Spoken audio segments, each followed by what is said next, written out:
Saudari dan saudaraku, Tuhan bersamamu.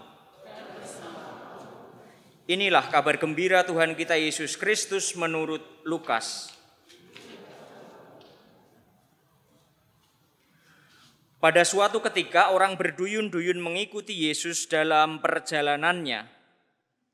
Sambil berpaling, Yesus berkata kepada mereka, "Jika seorang datang kepadaku dan ia tidak membenci bapaknya, ibunya, istrinya, anak-anaknya, saudara-saudaranya laki-laki atau perempuan, bahkan nyawanya sendiri, ia tidak dapat menjadi muridku.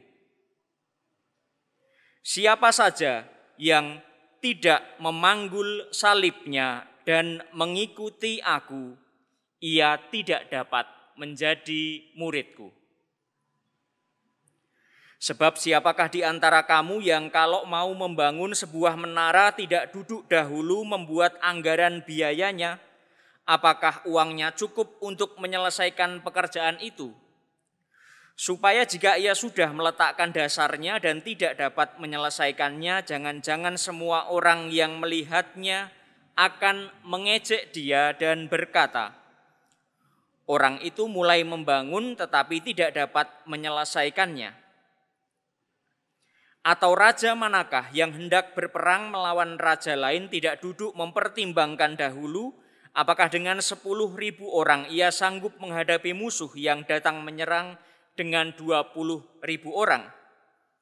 Jika tidak, ia akan mengirim utusan selama musuh itu masih jauh untuk menanyakan syarat-syarat perdamaian. Demikianlah pula setiap orang di antara kamu yang tidak melepaskan diri dari segala miliknya tidak dapat menjadi muridku." Demikianlah Injil Tuhan. Terpujilah Kristus.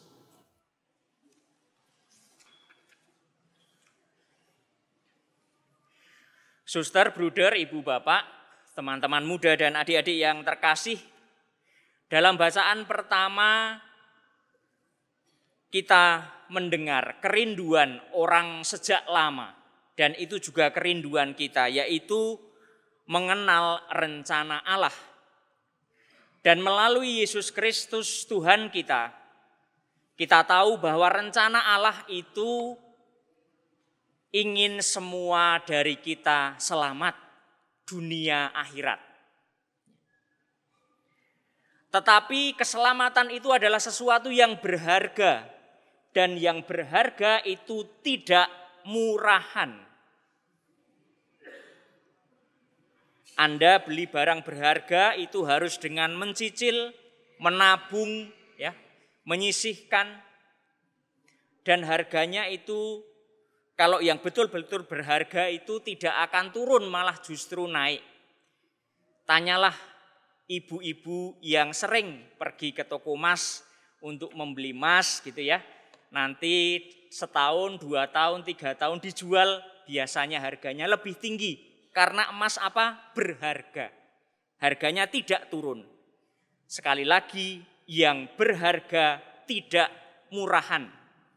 Itu juga berlaku pada diri kita. Nah, saudari dan saudara, kalau keselamatan itu sesuatu yang berharga, pasti ada syaratnya. Atau bisa kita sebut sebagai tiketnya apa untuk keselamatan itu. Sekarang mungkin Anda menyebutnya sebagai enggak zaman tiket ya.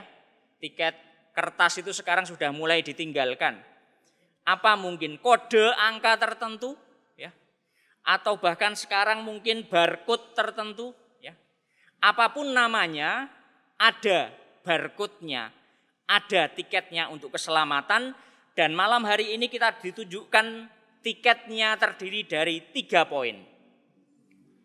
Poin yang pertama adalah dikatakan dengan keras, kalau mau menjadi muridku, kata Tuhan Yesus, itu harus membenci bapak, ibunya, istrinya, anaknya, saudara laki-lakinya, saudara perempuan, bahkan nyawanya sendiri. Nah, kadang-kadang kita salah memahami Para ahli kitab suci itu menerangkan bahwa arti kata membenci di sini adalah tidak memihak. Maka kalau Anda berseberangan dengan orang-orang terdekat Anda untuk sesuatu yang benar secara iman, ya enggak apa-apa. Ya. Berani. Adik-adik, teman-teman muda begitu ya, kalau teman-teman terdekatnya mungkin membuli seorang di kelasmu, berani enggak? Ya. Bullying itu kan sesuatu yang, atau perundungan itu sesuatu yang enggak baik, ya.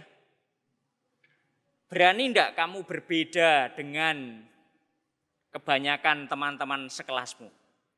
Ya. Contohnya seperti itu. Lalu yang kedua adalah berani memanggul salib. Salib ini tidak usah dicari, saudari dan saudara. Tidak usah dicari, kita pasti punya masing-masing, entah secara pribadi maupun dalam keluarga, dalam pekerjaan.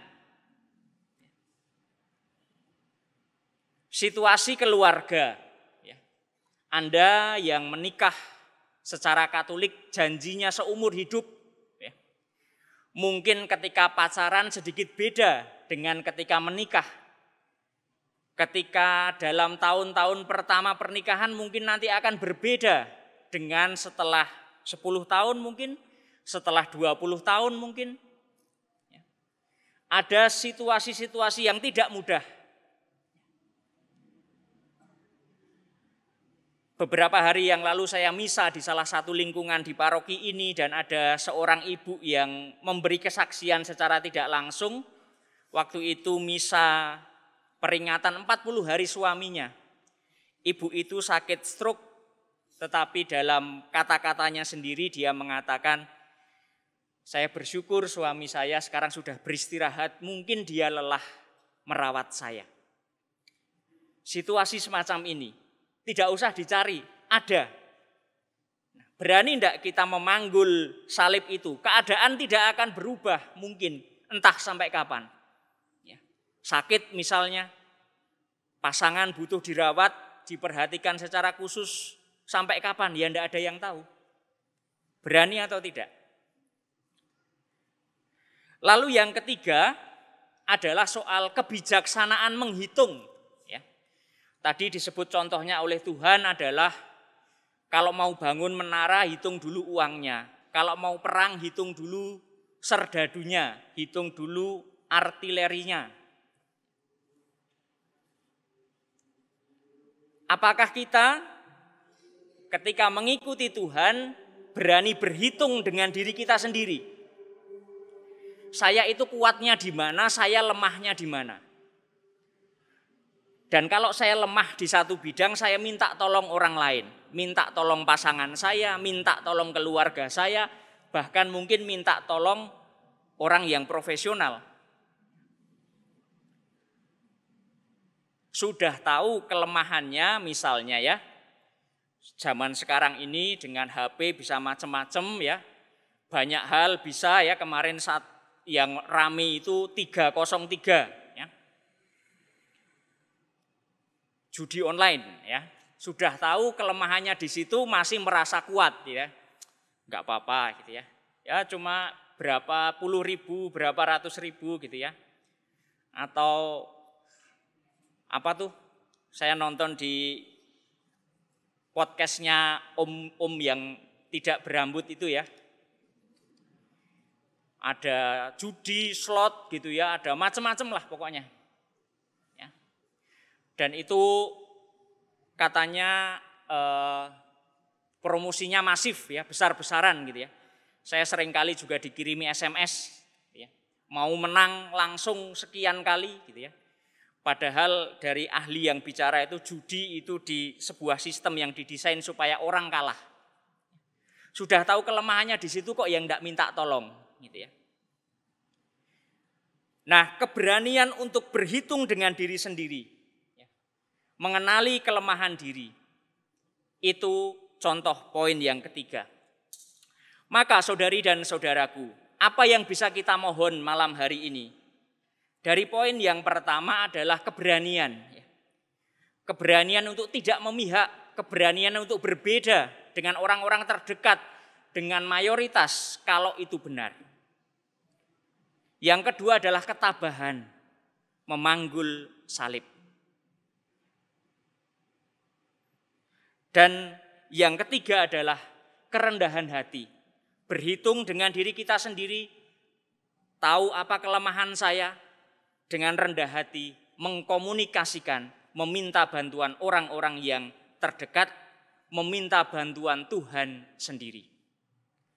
Maka saudari dan saudaraku, kita mohon ketiga rahmat itu, keberanian, ketabahan, dan kerendahan hati dalam Ekaristi malam hari ini. Dimuliakanlah Tuhan, kini dan sepanjang segala masa.